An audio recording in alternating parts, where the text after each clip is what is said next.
They are removing our stories and our history. They are removing our names from government buildings. It's as if someone wants to erase our footprints. Meghan Markle's podcast has ended its 8-episode run, and there are no plans to release a second season at this point. What a surprise. There's tension in the air, thick enough to slice with a silver spoon, and it's swirling right over Montecito.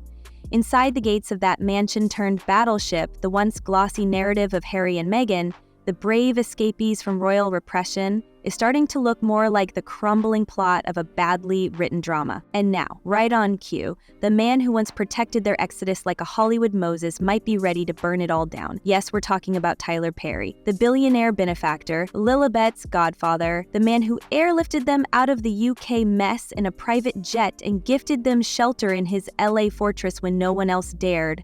But his silence? Oh, it just thundered open.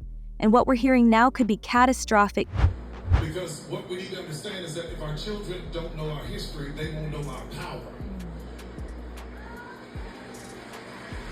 But the truth of the matter, it's impossible to erase our footprints because we left them on water. Sources close to Perry say he feels betrayed, abandoned by the couple he shielded from paparazzi drones and PR landmines. And in the shadow of a $260 million lawsuit filled with grotesque accusations against Perry himself, it seems he's had enough of their curated detachment. Whispers from deep inside the LA legal underbelly claim Perry has audio recordings that allegedly pull back the curtain on the carefully branded Sussex image. Rumors swirl of late-night conversations, transcripts, even text messages that may paint Harry and Meghan not as victims but as operators. Charismatic, calculated, and not quite what they sold to Netflix. Let's not forget, this is the man who gave them literal sanctuary, private estate, armed security, blackout privacy, all at no charge. And now, he's facing reputation annihilation. With the lawsuits, allegations stacking like firewood, Perry's reportedly furious at being left to burn alone, while Meghan pushes matcha recipes and brand logos, and Harry dodges questions like it's his new sport. Even seasoned publicists are calling the Sussexes' silence a PR catastrophe masquerading as moral neutrality.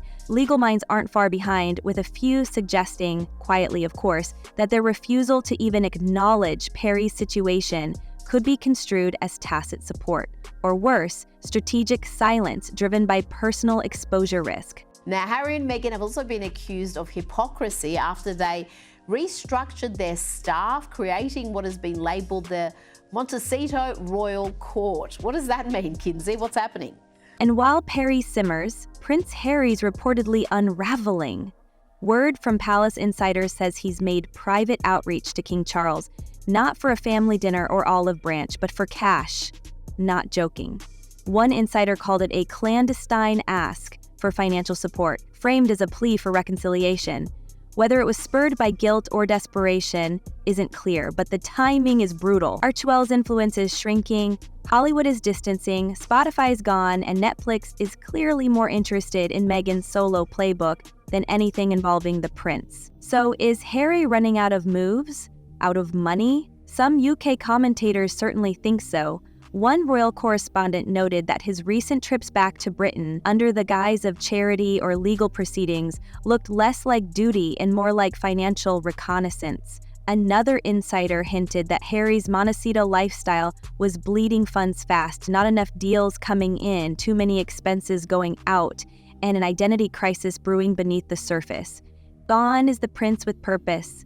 What's left is a man displaced, no longer a royal, not quite a Californian, trying to outrun the fallout of a dream that's showing crack. And if I were, if I were a troublemaker, I might accuse Harry and Meghan of unconscious bias in the employment department, looking at all the new faces that are coming onto work for Harry and Meghan independently and together for their entertainment ventures. And if history repeats itself as much as Harry whines that it does, both Harry and Meghan will continue to reject any and all sound advice and will potentially treat their staff. And what about Meghan? The driving force or the captive audience? Depends who you ask. Her recent PR bursts, the curated Instagram debuts, the cozy couple shots, the relentless as-ever branding blitz have been labeled by one PR consultant as damage control disguised as empowerment. She's presenting confidence, but not everyone's buying it. Social media lit up with suspicion when she posted a nostalgic anniversary tribute to herself, not Harry, not their marriage, just a highlight reel of her own curated moments. Fans called it tone deaf. Critics called it a red flag. Behind palace gates, the whispers are getting louder. Some claim Meghan's business ambitions have begun to eclipse the original fairy tale entirely, that this isn't a partnership anymore, it's a branding vehicle, one Harry's been increasingly edged out of. There's even chatter that Meghan's inner circle has shifted strategy entirely, now focusing on building her as a solo force, a modern Diana with better lighting and a more monetizable narrative. The question nobody wants to say out loud is Harry still part of the plan or just the opening act? There was this story that Meghan had her people approach someone about a divorce book. But I mean, imagine if Meghan left Harry, it would destroy her reputation. She would be eviscerated publicly because she's already slipped into this kind of category on social media, the way that pop culture commentators talk about her. They lump her in with Amber Heard, they lump her in with, these other famous women who are perceived as being narcissistic or, being controlling of their husbands. But if Perry has what he's rumored to have, none of it will matter. The entire foundation, the philanthropic sparkle, the compassion speeches, the social justice brand, could turn to ash. Just one well-timed leak, one grainy video showing the Sussexes in a very different light, and it all flips. That's the threat.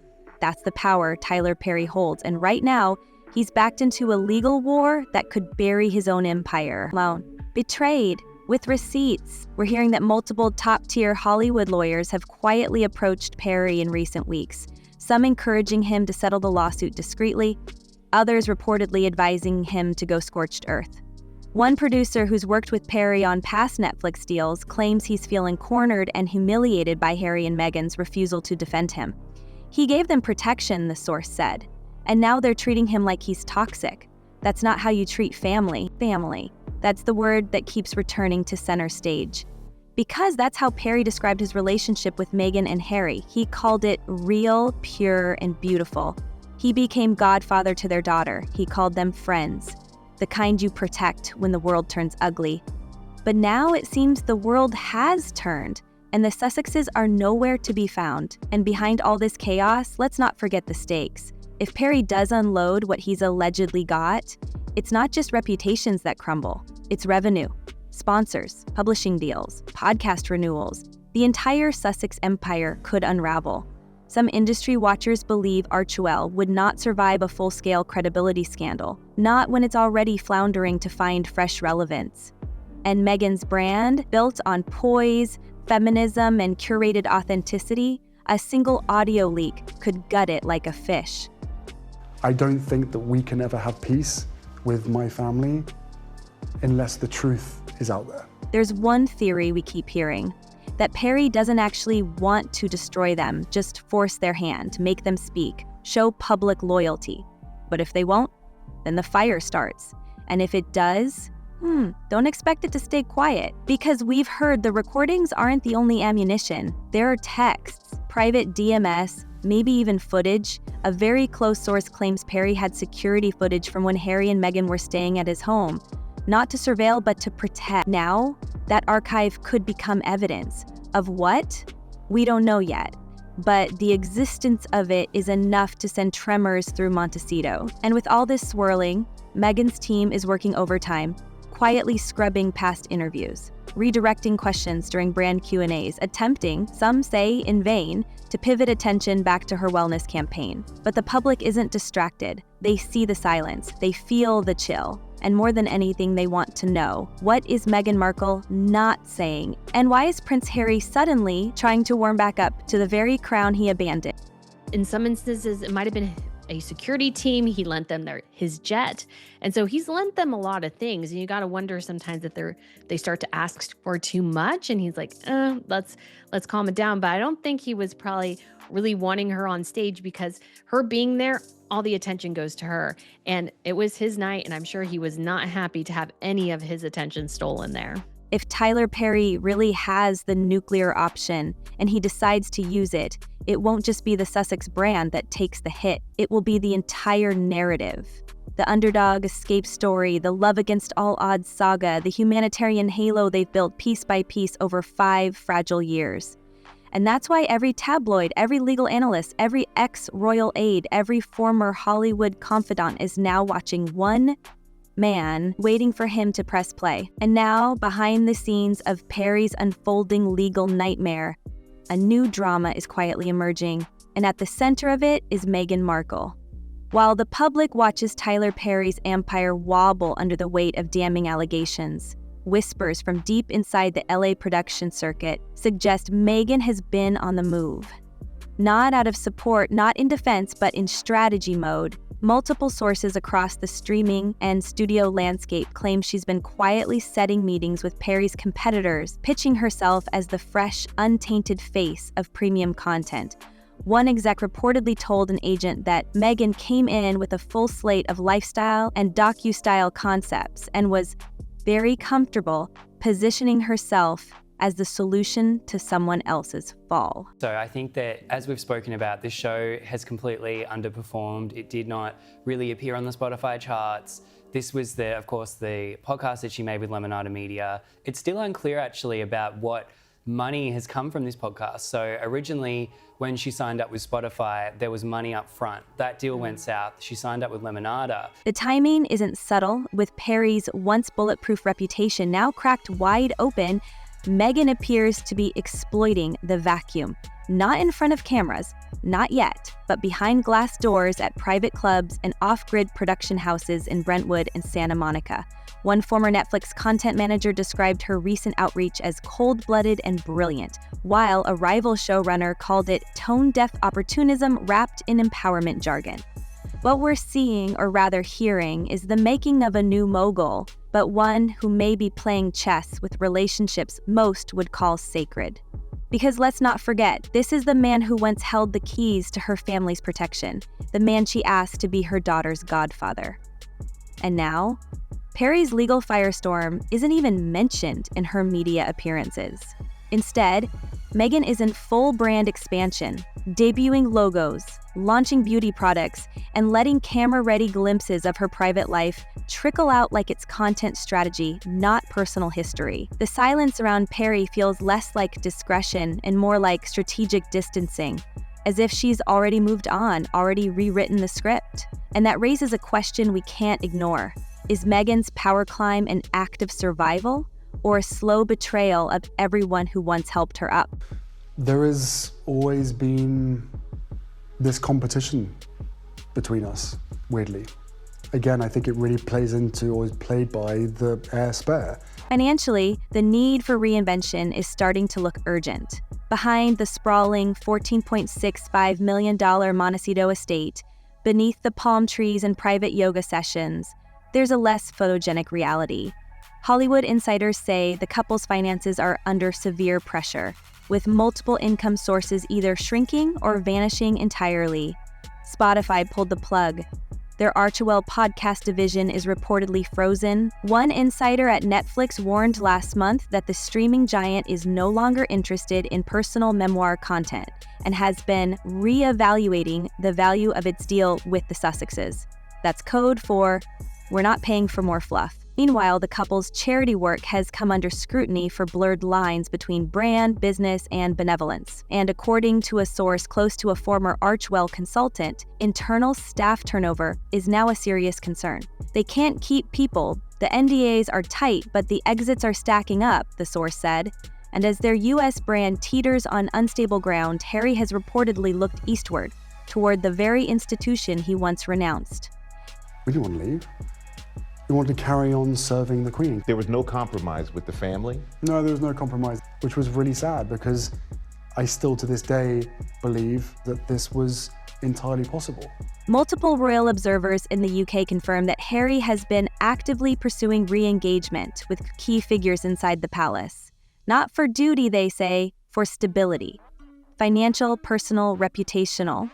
One source close to a senior royal aide claimed Harry's tone has changed dramatically in recent months. It's no longer about fairness, it's about regret. And maybe that's why we're seeing more of him back in London without cameras, without Meghan, with what looks to some like a man quietly testing the waters for a return. Not officially, but emotionally. He's not trying to reclaim the crown. He's trying to reclaim safety. Behind that search for safety, however, lies something far more troubling. A steady unraveling that may be pushing Harry to his psychological limits. Those closest to the couple have quietly expressed concern over his increasing detachment, both from his adopted California life and from the public-facing causes he once championed. Gone is the vibrant, mission-driven royal who walked through minefields and stood in front of microphones with purpose. What remains now, according to a growing number of observers, is a man seemingly caught in limbo, out of place in Montecito and increasingly absent from the glossy narratives Meghan continues to cultivate. Some believe this isn't just emotional fatigue, it's something deeper. I love every member of my family. Despite the differences, I don't look at her as an evil stepmother. I see someone who has done everything that she can to, improve her own reputation and her own image. Harry has never hidden his mental health struggles. In Spare, he candidly described the grip of agoraphobia that once left him breathless in crowded rooms, and the slow-burning anxiety that trailed him even through moments of success. Now, with the structure of royal life gone and the fanfare of their US debut long faded, those shadows appear to be creeping back in. Sources close to former staff say Harry has withdrawn socially, rarely attending industry functions without Meghan, and avoiding press altogether. And as the couple's joint ventures stall or fall apart, the emotional weight seems to be landing squarely on his shoulders. One insider compared his current mood to a man who escaped a prison only to find himself lost in a wilderness. This mounting isolation is already sparking speculation about the long-term health of their relationship. For all the public hand-holding and stage smiles, Meghan's increasingly solo branding moves are drawing attention and raising questions. If Harry is spiraling inward while Meghan forges outward, what happens when their paths no longer align? Could the emotional gap between them widen into something irreparable? Some royal analysts suggest Harry's quiet drift toward the UK isn't just about finances or nostalgia. It might be about grounding himself before he completely unravels. And if the foundation of their partnership begins to crack under the strain, the entire Sussex narrative could shift from fairy tale to cautionary tale in a matter of headline. When you have people like Oprah and Meghan Markle in a room like this, coming out just for you, not anyone else, but just for you, what does that moment feel like to receive that level of support? Just to have people show up for you the way you showed up for them, it means the world. So I'm floored, I'm honored, I'm trying to hold it all together and take it all in.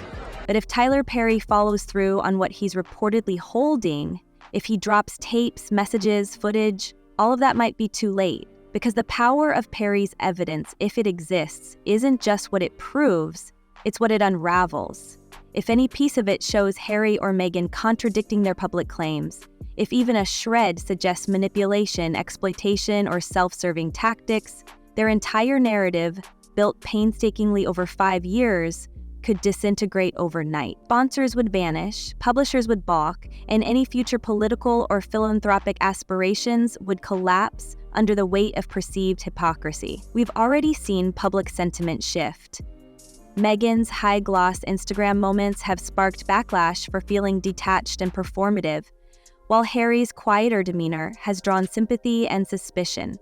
And the rift between public image and private behavior is exactly what Perry's recordings are rumored to expose. Some claim the audio includes behind-the-scenes strategy calls. Others suggest Meghan may have made disparaging remarks about past allies, even Perry himself, during the early days of their U.S. transition. A former studio assistant claimed she heard one such conversation firsthand but was gagged with legal language so fast I still can't talk about it. That alone is telling. But I don't think he is super enthused by some of aspects of his relationship with Harry and Meghan, because I think in some ways as well, Meghan can be very demanding. Obviously, he lent them his home. The most chilling speculation? That Perry recorded private strategy sessions in which the Sussexes detailed how they'd leverage the press, monetize trauma, and maintain plausible deniability. If true, and again, none of this has been confirmed, such recordings could render their public statements null and void. Not just embarrassing, damaging. Legally? Maybe. Socially? Absolutely. And with the surviving Tyler Perry docuseries reportedly in post-production, the heat's only rising. Even if Meghan avoids direct fallout from Perry's legal fight, her silence may end up as the loudest signal of all. The woman once celebrated for finding her voice is now being accused of staying quiet when it benefits her, a branding decision that's beginning to look more like a moral test. And Harry, he may be the one left picking up the pieces if the house of cards falls. So now we ask, what exactly is in Perry's vault of secrets? What did Harry and Meghan say behind those closed doors? Was it strategy? Was it self-preservation? Or was it something darker? Because in Hollywood and in monarchy, perception is everything. And when that curtain lifts, if what we see doesn't match the brand, the audience turns. Your Royal Highness, Meghan Markle, congratulations to you both. Thank you. Can we start with the proposal and the actual moment of your engagement? When did it happen? How did it happen? It happened a few weeks ago, earlier this month, here at our cottage. Just a standard, typical night for us. It's a cozy night. It was what we're doing, just roasting chicken and Roasting having a chicken, trying to roast a chicken. Trying to roast a chicken. So tell us, when the truth comes out, will Harry and Meghan's empire crumble for good? Or do they have one last move to save themselves? Drop your take in the comments below and let us know whose side you're really on. Until next time, stay curious, stay sharp, and remember, not every crown is forged in gold. Some are built on silence. Goodbye for now.